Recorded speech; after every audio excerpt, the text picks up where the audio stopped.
What's up, everyone? Haven't made a video in a while, I know, but I figured I'd sit down today and talk about the state of Xenoverse 2, or more so, how I feel about the game right now. Um, Xenoverse 2 always will be like a great game to me, and I'll always love the game for sure. Even the first one, like the first one had memories there for me. Um, Definitely when I was back in school, like I think I was in middle school when the first Xenoverse came out. Then Xenoverse 2, I was in high school. But, you know, it's been a while, and with that gap in time, you would think there would have been more developments in the series itself. Mainly considering because there is a first game in the first place. That was like the blueprint. Or you could argue like, Battle of Z was the blueprint of the game. Sure. But still, Xenoverse, the first game was, the first game in the Xenoverse franchise. Then they built off of that and made a second game. So, with playing the second game for some time, you would expect maybe, hey, since they already made a 2, maybe they'll make a 3, like a sequel to it. And we know that's not the case because, we keep getting these DLC over time. There's lots of DLC that we've gotten. I don't even know what number pack we're on right now. I couldn't tell you. I'd probably have to look it up. But I know that right now they've announced like, 4 new DLCs for the game itself. Which, I'm still going to play it and I'm probably going to enjoy it because it like I said before in previous videos, it's better than having nothing. Like, I'd rather have the 4 DLCs that we have or that we're going to get in the future rather than them just not do anything at all for Xenoverse. Because I think them not putting any extra effort into Xenoverse at all, I mean, you could argue that, this DLC is an extra effort, but there is effort into it. Like, it's not just lifeless. You would think that, like, the amount of effort that they put into this stuff, I think I went off on a tangent, but the worst case scenario for Xenoverse is if there's nothing there. Like, if we're not getting any extra anything, like, so that's what I was talking about with the DLC. Like, at least we're getting something, like, it's filling the spot, because if we just didn't get anything at all for Xenoverse, then we could consider it dead. Like, and that's like the worst case scenario. Like, if the game was dead, I don't think there would be any hope for a new game or anything like that. So that the fact that we still get updates and things to this game is good. But the downside of that is that, it's been so long. And, consoles improve over time. And, the things games are capable of with these new consoles, they get ramped up over time. We're already on the Xbox Series X and S, the PS5. There's probably new graphics cards for PCs now. All different types of things like that. But when you get upgrades like that, like, games can do more.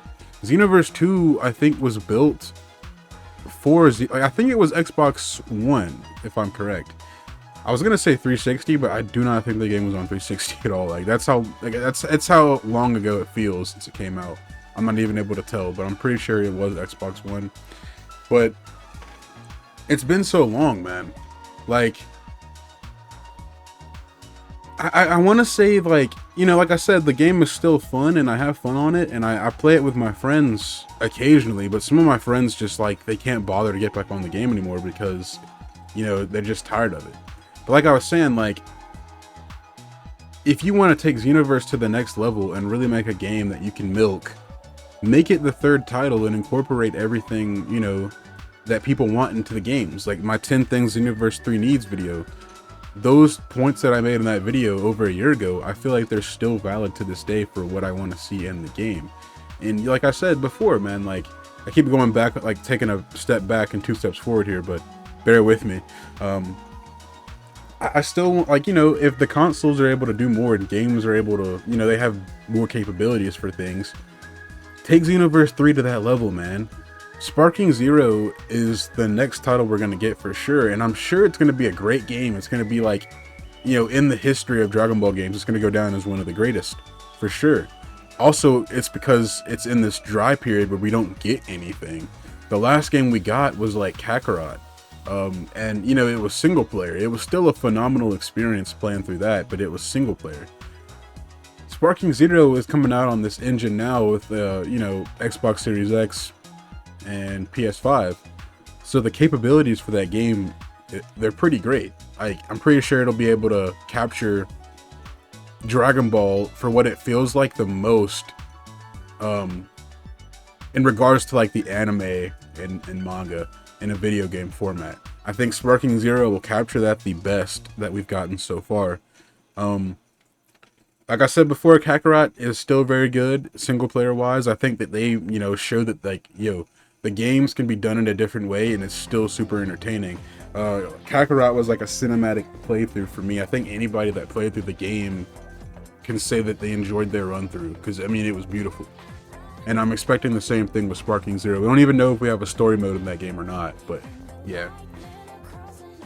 But yeah, that game's gonna come out for this generation of consoles, and Sparking Zero will be able to be played, generations down the line. I'm pretty sure it'll be backwards compatible. The next Xbox, the Xbox after that, they'll probably have Sparking Zero on it. Same thing with the PlayStations. But you can't say the same thing for Xenoverse 2. And that was my whole premise of making, the Xenoverse 3 videos, is because after we get a new console, again, like, are they going to continue to push Xenoverse 2? I don't think that's the case. Like, I don't think that was ever the case. I also made a short, explaining why I think Xenoverse 3 will still happen, because there's a lot of, like, blank spots and character slots in Xenoverse 2. But yeah, like, they're not going to be able to push that, like, 2 consoles down the line. And more proof to this fact is because the old Dragon Ball games, like, Raging Blast 2, Burst Limit, all those games, they're not backwards compatible with the consoles we have nowadays. And I don't know if that was done intentionally or what, but I think it adds to, like, the mystique, the lure of, like, the old games. Like, it adds to that because you can't play it on new consoles. You have to kind of go out of your way, unless you already have an older console to play those games. And there, a lot of those titles were great, and a lot of the things that those titles incorporated for the time, it was good for what we had, like Xbox 360, PlayStation 3. Those captured, like, those consoles captured, like, the games pretty well. But as you can see over time now, like, the things that are, like, possible for gaming, it's just ramped up. Like, you can compare, like, Sparking Zero to, like, the old Budokais. Like, it's gonna look way more, touched up and just detailed than ever. And that's a good thing. But Xenoverse 2 was made on the Xbox One engine, and they're still trying to, like, promote that game. They're not really adding enough to it to make it sustainable. And it's sustainable to a degree, but like, even me myself, I don't play Xenoverse 2 every day. I don't play it all the time. I play it, like, every now and then. It's like an occasional game for me now. It was different, like, years ago when the game was still fresher. I would probably play the game a lot more often, like, then. And, if they came out with a third title, that would be the case again. Everybody would be playing Xenoverse 3 again. They would be on that, like, hardcore. But me and my friend, I have one close friend that we used to play, Xenoverse 1 when it came out. And we just loved that game. We got max level. We always did parallel quests, raid quests. We did all that stuff. Then Xenoverse 2 came out. We did expert quest tours. We do expert quests, parallel quests. Our characters are maxed out. Even right now in 120, me and him are both maxed out. And we play the game occasionally because we have a love for Dragon Ball, and, like, we always will. But Xenoverse 2 just, it's not hitting the sweet spot all the time. If they drop a new DLC, it's supposed to, add to that sustainability of the game a little bit more. And the DLC is as good for, like, a couple of parallel quests and a couple of new characters, and that's it.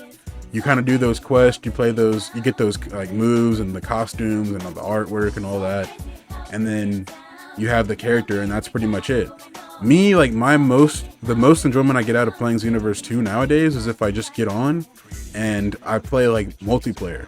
If I play, like, ranked or just casual PvP. PvP is, like, the only way I have fun on the game now, unless I'm playing with my friend and, we just do parallel quests and stuff like that, where we do, like, 2v2s. Also, you know, if they add like a new storyline, like I'll play that too. But that's the whole thing. Like, it's only sustainable for a limited time. Like, how long does that really last? You know, like that content is probably like a good like hour or two at the most, unless you're just grinding quests over and over and over. But I still believe that like the DLC, it only holds you over for so long, and they keep pumping out so much of it that like it's like, what even is Xenoverse 2 anymore, you know? Like, what are we trying to accomplish with this? I think, in my personal opinion, it's time to move to the next step. And there's people that like get mad like when you even bring up like a third title. They're like, yo, Xenoverse 2 should, you know, stay how it is. Like, I want it to be how it is forever. But no, bro, like they've already gone so far into the series, like as a second game. It wouldn't be so much of a stretch to make a third and improve on the things that you have established in the second game. Like the second game did for the first one. It established different things, and it you know, upgraded a lot of things that we had previously. The mentors, the lobby, the combat, like everything was just upgraded. And they could do the same thing for Xenoverse 3. I have like another video describing like different ways that they could incorporate different things into Xenoverse 3 and make it more unique. I think the open map is still like a good concept, and I have a video for that too. It'll probably be up on the screen right now. But yeah, and I don't think it's just me and my friend that feel this way about Xenoverse 2. I don't think it's just us that, you know, get burnt out on it because of all the DLC that gets pumped out into it. Other creators and other people that play the game, I mean, look at the modder community now. These people are going in and modding the game and adding different things that like that we want to see in the game that the actual creators aren't doing. Like Bandai isn't doing that for the game. These modders are having to keep the game alive, and you know, we have to give them kudos for it because they're finding ways to keep the game engaging and make people still want to play the game. And it's kind of like, it's sad, but I mean, it's also expected at the same time that like we have to depend on fans to, you know, keep the game more sustainable. But like, you know, Bandai does hold their candle to it. Like they're still, like I said before, they're still putting in effort, so we have to give them their kudos for that too. The game isn't just dead yet. But also keep in mind, like, you just have to understand like where are we going with this? Why do we want to keep updating this game and putting content into this game if there is like no end goal? Like there's seemingly no end goal. Everyone keeps saying, you know, this is the final DLC. This is the final DLC. And, you know, we keep getting it. We keep getting more DLC after that. I was under the impression that the Majub DLC was going to be the final one. And no, we were wrong. And so it's at the point now where like if you make a third game, you would have to like change a lot of things drastically to make it even worthwhile for purchase, in my opinion. I mean, and I think they would do that anyways. Like I said, I have videos describing my opinion on how I think they should go about it. But yeah, what do you guys think about Xenoverse 2? Do you guys think it's in a good state right now? Do you want them to keep updating the game and adding DLCs? Hey, I have no problem with them adding stuff, like I said before, and I'll keep saying it again. I'm glad that they're going to add stuff to the game. I'm glad they're still keeping the effort there. But it's like we're just grasping at straws at this point. But let me know what you guys think, man. I still think that there's hope for a third title, but if there is, that hope is just so far away. Like probably years and years down the line now, especially with Sparking Zero. But yeah, man. This video was just straight from the dome, man. I just wanted to get out a few thoughts. I don't know if I'll feel differently in the future. We'll see about how this new DLC handles the game and like what changes and like, you know, how we go about that. Maybe it'll change my opinion slightly. Who knows? But yeah, man. Thank you guys as always for watching the video. Make sure to subscribe and like the video for more. And I'll catch you guys next time. Peace.